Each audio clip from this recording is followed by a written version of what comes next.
Hello and welcome to Church at Home with Rachel for Tuesday, the 4th of October. My name is Rachel Parker. My pronouns are she, her, and hers. And I am an Anglican priest in the Anglican Church of Canada for the Diocese of Edmonton in the beautiful province of Alberta. And I serve in the the churches of St. Thomas Wainwright, St. Mary's Edgerton, and soon St. Vermilion, or St. Saviour's in Vermilion. It's my pleasure to speak with you this morning. I hope you're having a great day. Yesterday, I talked a little bit about unexpected graces, and I said that every Monday I'm going to try to talk about grace and those unexpected graces, those ways that we find beauty and hope and those things that might buoy us up when life kind of pulls us down. And this morning, I'd just like to talk briefly about dreams and hopes.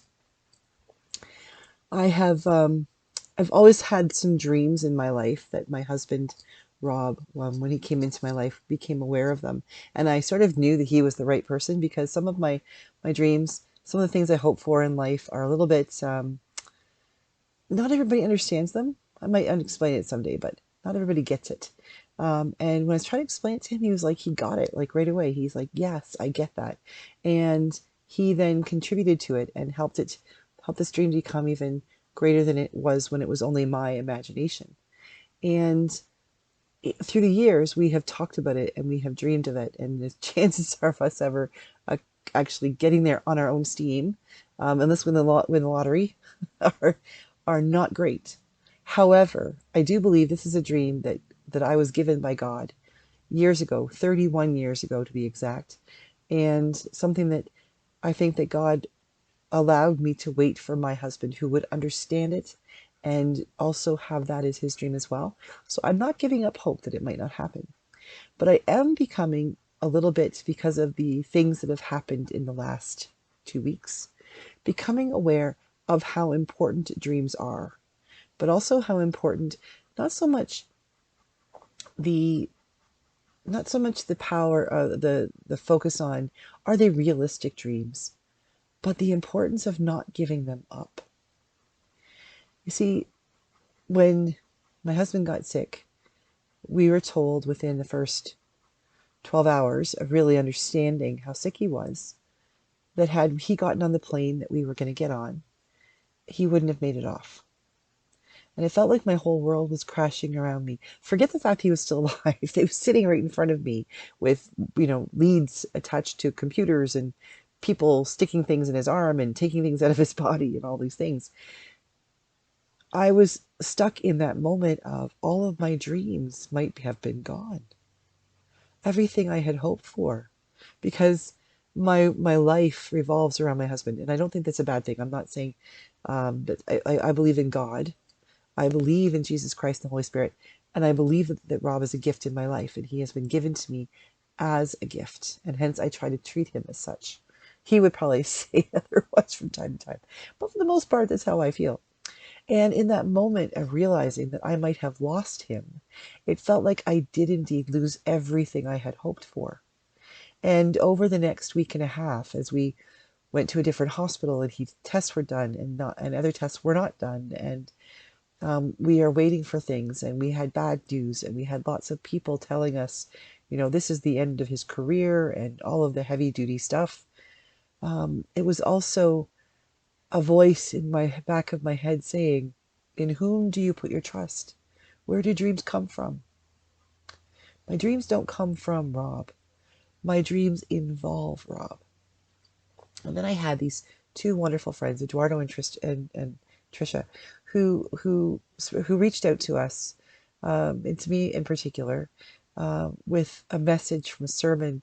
They do this awesome thing. They live in two different parts of the country right now because of Eduardo's work, and they're killing it. They are awesome. They are handling this whole, we call it the military imposed restriction, IR. They're handling it so very well. But they worship together on Sunday mornings by both worshiping, like I think kind of like Zoom, with a church, I think it's in South Carolina. And they both reached out to me and said, you need to focus on God's truth. You have to focus on those dreams. You have to focus on what God has already truly done in your life. and not worry about what the enemy is saying might happen in your life. That was very powerful for me because all of this time of waiting, sitting beside a bed from 9 a.m. to 9 p.m. in the during visiting hours and being told you have to leave your husband's side and wondering, is he going to be around in the morning when I get here? Looking back, I realized that he was in good hands and that wasn't going to happen, but I didn't know that at the time. I was really focusing on the enemy's hypotheses. Those, what if this happens? What if that happened? What if he does die? What if God abandons you and you're left here alone? What if the worst thing happens? What if you had gotten on that plane? What if you had gone to your sister-in-law's wedding and everyone had gotten COVID and that had killed Rob? What if, what if, what if? And they sent me this link to this video that spoke to me of a truth that we know what God has done. I know what God has done in my life. I can look back and I can see miracle after miracle and unexpected grace after unexpected grace. And the beauty of all those things is that they were unexpected.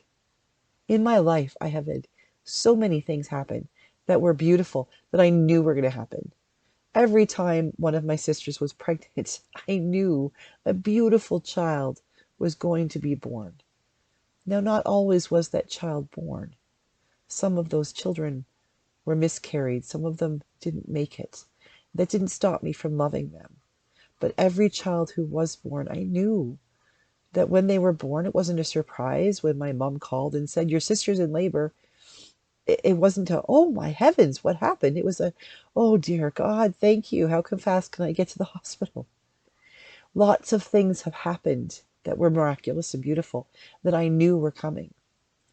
But so much more. When I look back on my life, I can see the gifts that God has given, the promises that God has made and has fulfilled, has brought me forward to them and helped me to recognize that I, like so many who have gone before me, those who have been patient and those who have been impatient, have been able to see the wisdom of God's timing and the way that God works things out to the best, even when God has to work around things that aren't the best.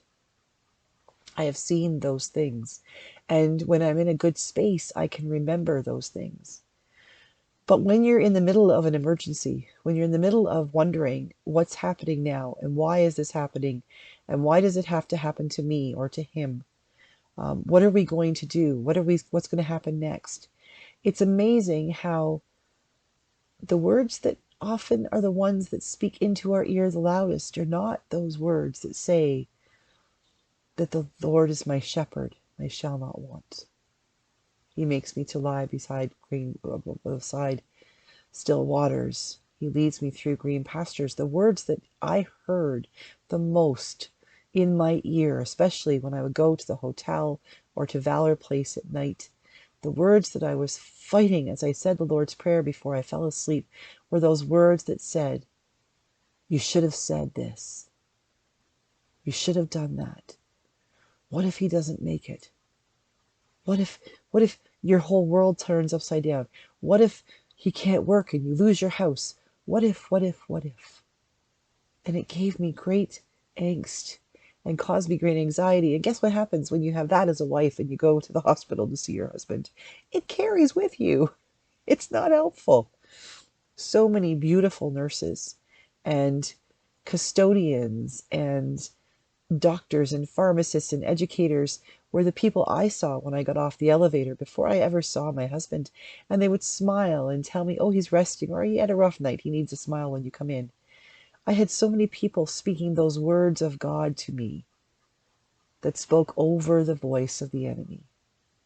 Those moments when I realized that I have a choice I can make.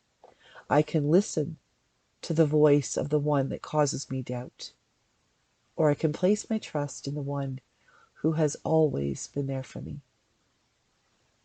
I know not all of you who watch these videos are Christian, and that's okay. It's part of why I love doing this, because You introduce me to things I don't understand. But what I can share with you is my complete and utter belief that God is real and that Jesus Christ is a part of who I am. And because of him, I could trust that my husband would be fine. Even if he were to not make it, I would know that I would see him once again. And the Holy Spirit, that beautiful angel, that beautiful wind, that beautiful sense of presence, that beautiful friend who comes and wraps their arms around you when you need help the most, who whispers just a little louder than the enemy is, who speaks to you through the nurse or the person who's emptying the garbage, who smiles and says, "Your husband is such a nice man." Those little places and things, those opportunities to recognize that the enemy is not stronger than the God in whom I believe. I have a choice to make, though. Who do I listen to? Do I listen to the voice that says, "What if, you should have, you could have"? The voice that makes my stomach sick and makes me terrified of what will happen next? Or do I pay attention to the unexpected graces? Do I pay attention to the way the Spirit moves in my life, brings people to me, people who are praying for us, people who are saying or sharing good thoughts, people who are reaching out and saying, "You know what? I've been through that. My husband went through that. We've been married for so many years and he's still here." That is where God is in this. And that is the voice I need to hear. I need to pay attention to the voice that says, these are the promises God has made. These are the ways that God has been present in your life before. God has never failed you. That other voice that says that maybe God will fail you, don't listen. Don't waste your time. For those of you who disagree with me, who don't believe in God or don't believe in these things, that's okay. I pray that you will have experiences of peace and grace in your life as I have had in mine, in whatever ways they manifest for you. But I do pray that you will never be succumb.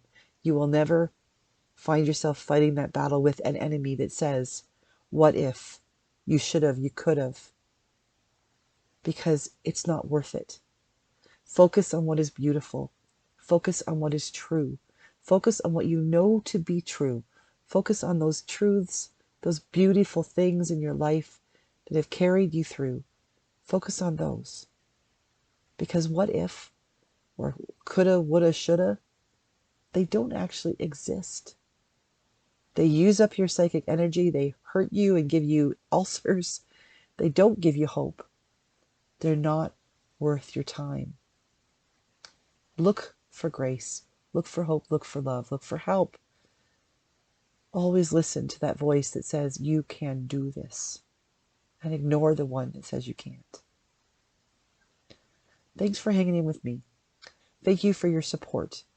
I am blessed by your presence, and I hope that some ways I can be a blessing to you. God be with you. Have a good day. I'll see you again tomorrow for Church at Home with Rachel.